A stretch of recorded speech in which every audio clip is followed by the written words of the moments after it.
함께 볼 하나님 말씀은 신약성서 데살로니가 전서 2장 1절부터 9절까지의 말씀입니다.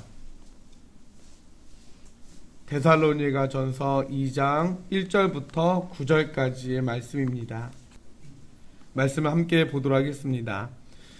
형제들아, 우리가 너희 가운데 들어간 것이 헛되지 않은 줄을 너희가 친히 아나니, 너희가 아는 바와 같이 우리가 먼저 빌립보에서 고난과 능욕을 당하였으나 우리 하나님을 힘입어 많은 싸움 중에 하나님의 복음을 너희에게 전하였노라. 우리의 권면은 간사함이나 부정에서 난 것이 아니요 속임수로 하는 것도 아니라 오직 하나님께 옳게 여기심을 입어 복음을 위탁받았으니, 우리가 이와 같이 말함은 사람을 기쁘게 하려 함이 아니요 오직 우리 마음을 감찰하시는 하나님을 기쁘시게 하려 함이라. 너희도 알거니와 우리가 아무 때에도 아첨하는 말이나 탐심의 탈을 쓰지 아니한 것을 하나님이 증언하시느니라. 또한 우리는 너희에게서든지 다른 이에게서든지 사람에게서는 영광을 구하지 아니하였노라. 우리는 그리스도의 사도로서 마땅히 권위를 주장할 수 있으나 도리어 너희 가운데서 유순한 자가 되어 유모가 자기 자녀를 기름과 같이 하였으니, 우리가 이같이 너희를 사모하여 하나님의 복음뿐 아니라 우리의 목숨까지도 너희에게 주기를 기뻐함은 너희가 우리의 사랑하는 자 됨이라. 형제들아, 우리의 수고와 애쓴 것을 너희가 기억하리니 너희 아무에게도 폐를 끼치지 아니하려고 밤낮으로 일하면서 너희에게 하나님의 복음을 전하였노라. 아멘. 데살로니가 전서는 신약 성서 중에 가장 먼저 쓰여진 책으로 알려져 있습니다. 이 데살로니가 전서는 기원 후 51년경에 바울 사도가 고린도에서 머물면서 기록한 책이라고 전해집니다. 바울 사도는 2차 전도 여행 중 데살로니가 교회를 세운 후 약 3주 만에 유대인들의 박해로 급하게 그곳을 떠나야만 했습니다. 바울은 어쩔 수 없이 그곳을 떠나야 했지만 걱정과 염려까지 내려놓을 수는 없었습니다. 하지만 그들에 관한 소식을 듣고서는 크게 기뻐하며 오히려 그들을 칭찬하고 격려하게 되었습니다. 그렇다면 어떠한 점이 이처럼 바울의 마음을 기쁘게 했을까요? 1장 3절 말씀을 보면 너희의 믿음의 역사와 사랑의 수고와 우리 주 예수 그리스도에 대한 소망의 인내를 우리 하나님 아버지 앞에서 끊임없이 기억함이니 라고 말씀하고 있습니다. 데살로니가 성도들 역시 바울처럼 예수 그리스도를 믿는다는 믿음 때문에 유대인들에게 박해를 받고 있는 상황이었습니다. 그렇지만 바울로부터 복음을 받아들인 지 3주밖에 되지 않았지만 그럼에도 불구하고 주님을 향한 흔들리지 않는 굳건한 믿음을 가지고 있었다라는 겁니다. 두 번째는 데살로니가 성도들은 서로 사랑함으로 수고했습니다.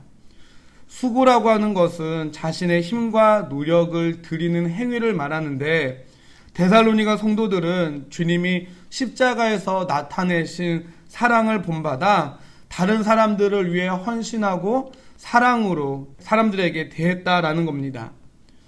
세 번째는 데살로니가 성도들은 소망의 인내를 가지고 있었습니다. 데살로니가 성도들은 바울처럼 예수 그리스도를 믿는 그 믿음 때문에 박해를 받고 있었지만, 그러나 그들은 그런 상황 속에서도 성령이 주시는 기쁨으로 말미암아 주님께서 다시 오실 것이다 라고 하는 믿음과 소망과 확신을 가지고 끝까지 인내하는 믿음을 보이고 있었다라는 겁니다. 그래서 1장 7절과 8절 말씀을 보면 그러므로 너희가 마게도냐와 아가야에 있는 모든 믿는 자의 본이 되었느니라. 주의 말씀이 너희에게로부터 마게도냐와 아가에만 들릴 뿐 아니라 하나님을 향하는 너희 믿음의 소문이 각처에 퍼졌으므로 우리는 아무 말도 할 것이 없노라 라고 말하고 있는 것을 보게 됩니다.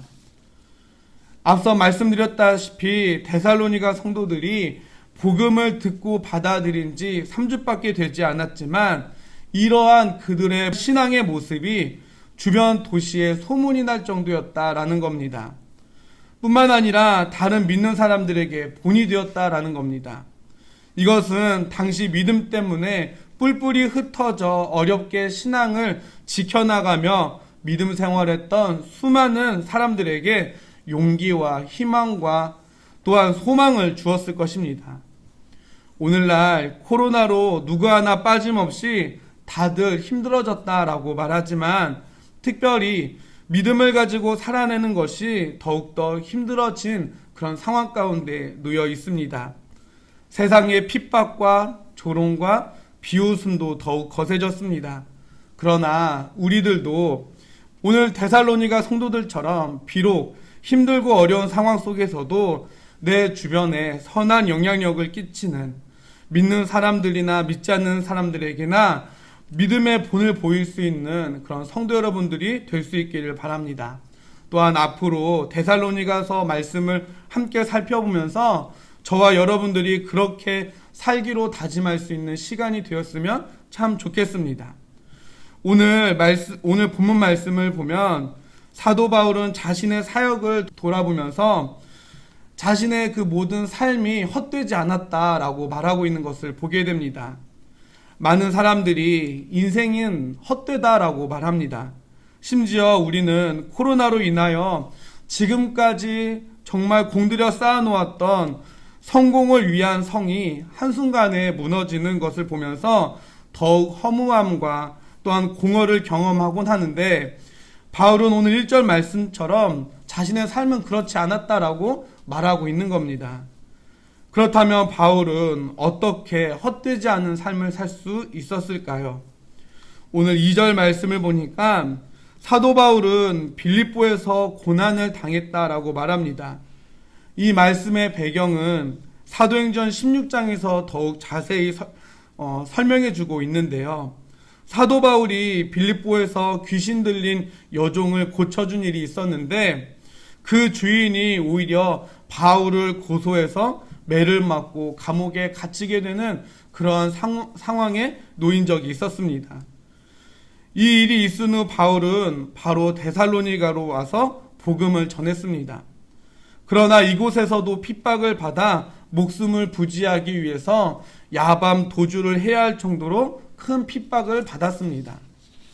하지만 바울은 이러한 고난과 핍박과 아픔이 있었지만 자신의 삶이 헛되지 않았다라고 말하고 있습니다. 왜냐하면 바울을 통해 복음을 받아들인 데살로니가 성도들이 너무나도 열심히 신앙생활하고 있는 것을 보게 되었기 때문입니다. 사실 빌립보와 데살로니가는 모두 마게도냐라고 하는 지역에 있는 도시로서 빌립보에서 핍박을 받게 되었다라고 한다면 그 주변 지역이 아닌 아주 먼 지역으로 떠나는 것이 이치에 맞는 모습일 것입니다. 그러나 바울은 그렇게 하지 않았다라는 겁니다. 왜냐하면 바울에게는 인생의 우선순위가 있었기 때문입니다. 그것은 4절 말씀과 같이 사람의 기쁨이 아닌 하나님께 기쁨을 드리는 것이 그의 삶의 목표이자 우선순위였다라는 겁니다. 이런 그의 삶이 고난도 이기게 하였고 비록 세상 사람들의 눈으로 바라볼 때에는 어리석고 한심해 보이는 모습일 수도 있었겠지만 마치 불나방처럼 더욱 하나님의 복음 사역에 헌신할 수 있게 했다라는 겁니다. 그리고 그것이 그의 삶을 더욱 가치 있게 했습니다. 바울은 복음을 전하기 위해 마땅히 주장할 수 있는 권위도 포기했습니다. 마치 능력의 주 예수님이 무력하게 십자가에 달리신 것처럼 칼을 휘두르려는 베드로에게 칼을 다시 칼집에 넣으라고 하신 것처럼 바울은 스스로 내세울 수 있는 모든 권위를 포기하고 어머니가 자녀를 돌보듯 유순하게 처신했습니다. 그리고 마치 어머니가 자식에게 그러하듯 모든 사람들에게 사랑으로 대했습니다. 오늘 8절 말씀을 보십시오. 하나님의 복음뿐 아니라 우리의 목숨까지도 너희에게 주기를 기뻐하였다라고 말하지 않습니까? 심지어 그는 복음에 방해가 될까 밤낮으로 일하면서 복음을 전했다라는 겁니다. 그러고 보니 데살로니가 교회가 1장 말씀처럼 믿음의 역사와 사랑의 수고와 소망의 인내를 가졌던 이유를 알게 되는 것 같습니다. 그것은 바로 바울과 그와 함께한 복음의 일행이 복음을 통해 이전과는 전혀 다른 삶을 살게 된 그들의 삶의 모습, 복음의 생명을 걸고 최선을 다하는 삶, 날 위해 목숨까지 버리신 주님을 위한 삶에 내 삶의 우선순위를 두는 삶, 그런 삶을 보였고 본받았기 때문이었습니다. 우리는 어떻습니까? 예수 그리스도의 복음이 내 삶에 얼마나 많은 영향을 끼치고 있습니까? 복음이 내 삶을 얼마나 변화시키고 있습니까? 복음을 받아 누리는 내 삶은 내 주변에 있는 사람들에게 본이 되고 있습니까? 선한 영향력을 끼치고 있습니까? 바라기는 바울처럼까지는 아니더라도, 예수님처럼은 아니더라도 어제보다 오늘, 오늘보다 내일 점점 내 삶에서 복음이 차지하는 비중이, 내 삶에서 예수 그리스도가 차지하는 비중이 점점 더 자라나게 되는, 점점 더 커지게 되는 삶을 사는 저와 여러분들의 삶이 될 수 있기를 간절히 소망합니다. 그런 삶을 우리가 살게 될 때 가치 없고 의미 없고 헛된 삶인 것 같은 내 삶은 하나님께서 더욱더 가치 있게 하시고 더욱더 의미가 있는 삶으로 바꾸어 주실 것입니다. 함께 기도하도록 하겠습니다. 사랑과 은혜가 충만하신 하나님 아버지, 진실로 감사를 드립니다. 오늘도 주님 앞에 나와 예배드리며 우리의 하루를 또한 11월의 첫 주를 시작할 수 있는 은혜를 베풀어 주심에 진실로 감사를 드립니다. 하나님, 바울은 핍박을 받고 또한 어려운 상황 속에서 그렇게 복음을 위하여 떠돌아다니는 삶을 살고 있었음에도 불구하고 자신의 삶이 헛되지 않다라고 말합니다. 왜냐하면 그의 삶 가운데는 주님이 우선순위였고, 그래서 주님을 위한 모든 일이라면 그 모든 것들이 가치 있게 여겼기 때문입니다. 사랑의 주님, 우리의 삶을 돌아봅니다. 우리의 삶은 어떠한 것에 비중을 두고 어떠한 것에 목적을 두고 살아가고 있는지 내 삶을 되돌아봅니다. 바라기는 바울처럼 또한 주님처럼 더욱더 하나님을 위한 삶이 내 삶을 가득 채울 수 있는 그런 삶이 될 수 있도록 주님 도와주시옵소서. 주님 때문에 더욱더 우리의 삶이 기쁨이 넘치는 삶이 될 수 있도록 주님 축복하여 주시옵소서. 환절기에 날씨가 많이 쌀쌀해졌습니다.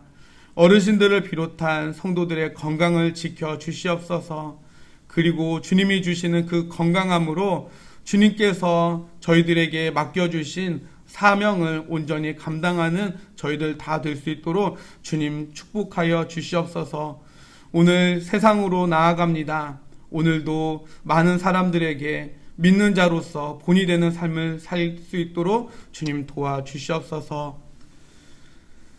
지금은 우리들의 선한 목자가 되시는 우리 주 예수 그리스도의 은혜와 하나님 아버지의 크고 넓으신 사랑하심과 믿음 위에 굳게 설 수 있도록 우리의 삶을 도우시고 인도하여 주시는 성령의 역사하심이 세상 속에서 믿는 자로서 삶의 우선순위가 주님이 되어 더욱더 선한 영향력을 끼치는 성도, 그래서 늘 가치 있고 의미 있는 삶을 살 수 있도록 우리의 삶을 인도하여 주실 것을 소망하고 믿음으로 나아가는 사랑하는 성도들과 성도들의 가정과 생업 위에 그리고 이 나라와 이 민족 위에 이제로부터 영원토록 함께하여 주옵시기를 간절히 축원하옵나이다.